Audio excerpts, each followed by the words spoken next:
Hello friends, welcome back to the channel. तो आज हम एक नया स्टैंडर्ड के बारे में बात करेंगे जो है SA 505 external confirmation. And guys, please avoid background noises. थोड़ा नेबरहुड में कुछ काम चल रहा है फर्नीचर का, तो इसीलिए थोड़ा प्रॉब्लम होगा अभी कुछ वीडियोस में साउंड का, तो प्लीज बियर विद मी।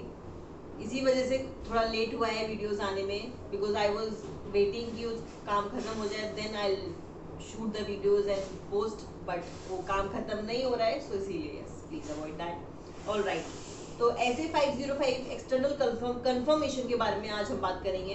बहुत छोटा स्टैंडर्ड है, बिल्कुल भी बड़ा नहीं है, बहुत सिंपल है, उससे सिंपल स्टैंडर्ड कोई नहीं हो सकता है। ये हमने आईपीसीसी में भी पढ़ा है, तो इसीलिए अगर आपको थोड़ा बहुत वो याद भी होगा ना, तो आपका रिवीजन बहुत जल्दी हो जाएगा। ऑलराइट, तो पहला जो है हम इसमें समझेंगे what is the meaning of external confirmation, फिर की कंफर्मेशन रिक्वेस्ट जो होती है उसका या कंफर्मेशन का प्रोसीजर क्या होता है, नेक्स्ट है कि क्या ओपिनियन फिर कैसे वो उस पर देता है सीए। तो ये तीन चीजों के बारे में हम यहाँ बात करने वाले हैं। पहला है meaning of external confirmation. Audit evidence obtained as a direct written response to the auditor from a third party in any medium। तो किसी भी मीडियम में ओरल और रिटन मीडियम में अगर कोई भी ऑडिट एविडेंस सीए जो है या ऑडिटर जो है, बेसिकली एंटिटी का जो ऑडिटर है, वो थर्ड पार्टी से कोई भी कंफर्मेशन लेता है इन एनी मीडियम ओरल और रिटन, उसको जो ऑडिट एविडेंस मिलता है उसको हम एक्सटर्नल कंफर्मेशन बोलते हैं। एक्सटर्नल बिकॉज थर्ड पार्टी से हम ले रहे हैं, ठीक है। तो ये हो गया हमारा मीनिंग। इसमें दो टाइप के कंफर्मेशन हो सकते हैं, एक होता है पॉजिटिव, एक होता है नेगेटिव। तो जो पॉजिटिव कंफर्मेशन होता है उसमें ये होता है कि जो हमने रिक्वेस्ट भेजी है उनको, तो उनसे हम ये बोलेंगे कि आपका जवाब चाहे आप हमसे एग्री कर रहे हैं या डिसएग्री कर रहे हैं, बट आपको रिप्लाई करना ही करना है। हम थर्ड पार्टी को ऐसा क्वेश्चन करेंगे। नेगेटिव रिक्वेस्ट में ये होता है कि अगर आप हमसे डिसएग्री कर रहे हैं, जो क्वेश्चन हमने आपसे पुट किया है उसमें अगर आप हमसे डिसएग्री कर रहे हैं तो ही आपको रिस्पॉन्स करना है, अदरवाइज आपको रिस्पॉन्स नहीं करना है। तो ये टू टाइप्स ऑफ कंफर्मेशन होते हैं। फिर है कंफर्मेशन का प्रोसीजर क्या होता है। कंफर्मेशन के प्रोसीजर के भी कुछ स्टेप्स हैं, जिसमें पहला स्टेप है determining information to be confirm, कि हमें क्या इन्फॉर्मेशन उनसे कंफर्म करानी है। नेक्स्ट है सेलेक्टिंग एप्रोप्रिएट कंफर्मेशन पार्टी। जैसे बहुत सारे क्रेडिटर्स होते हैं, तो हम सबको थोड़ी ना भेजते हैं, कुछ को भेजते हैं जिनका अमाउंट बहुत ज़्यादा है या जिनका पेमेंट बहुत लंबे टाइम से ड्यू है, तो हम सेलेक्टिव पार्टीज को ही कंफर्मेशन रिक्वेस्ट भेजते हैं। तो हम वो सिलेक्ट करेंगे किसको भेजना एप्रोप्रिएट होगा, जिससे हम ये मान लें कि हमें सफिशिएंट एप्रोप्रिएट एविडेंस मिल गया है for that particular point. Third है डिजाइनिंग कंफर्मेशन रिक्वेस्ट। तो डिजाइनिंग में हम क्या फैक्टर्स को कंसीडर करेंगे। पहला है prior experience of audit.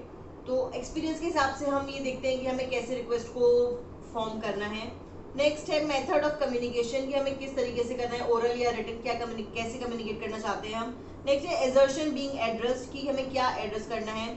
Information to be confirmed. Independency of respondent, हम ये भी चेक करेंगे कि सामने वाला जो थर्ड पार्टी है वो इंडिपेंडेंट है या नहीं है, वो बायस्ड आंसर तो नहीं देने वाली है।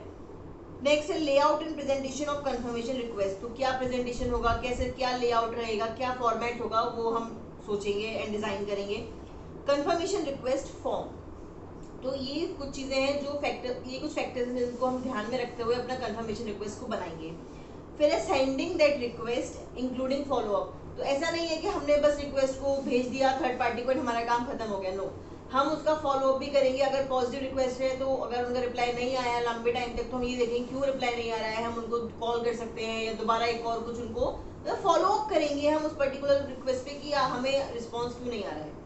नेक्स्ट है इवेल्युएटिंग रिजल्ट ऑफ कंफर्मेशन। तो जो भी हमें रिस्पॉन्स आएगा उसको हम इवेल्युएट करेंगे कि क्या है वो हमारे लिए सफिशिएंट एप्रोप्रिएट बैठ रहा है या नहीं है।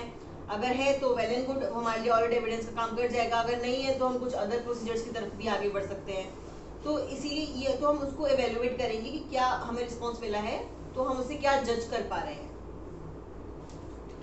फिर नेक्स्ट है हमारा management refusal to allow auditor to send confirmation request.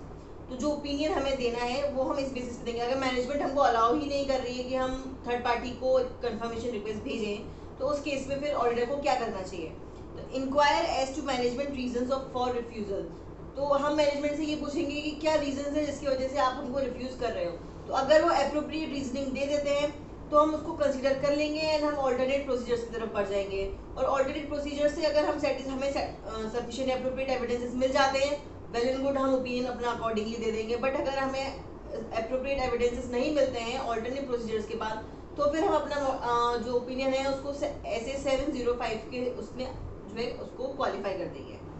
फिर अगर वो हमें इनअप्रोप्रिएट रीजंस दे रहे हैं रिफ्यूजल के, तो हम जो है उसको एवेल्युएट करेंगे कि ऐसा वो मैनेजमेंट क्यों कर रही है, कहीं कोई रिस्क ऑफ मटेरियल में स्टेटमेंट तो नहीं है इसीलिए वो रिफ्यूज कर रही है। और फिर हम उसको TCWG और हायर मैनेजमेंट से कम्युनिकेट करेंगे एज पर ऐसे 260 कि आपकी मैनेजमेंट हमको ये काम नहीं करने दे रही है, हमें आगे कैसे क्या हम फॉलो करें।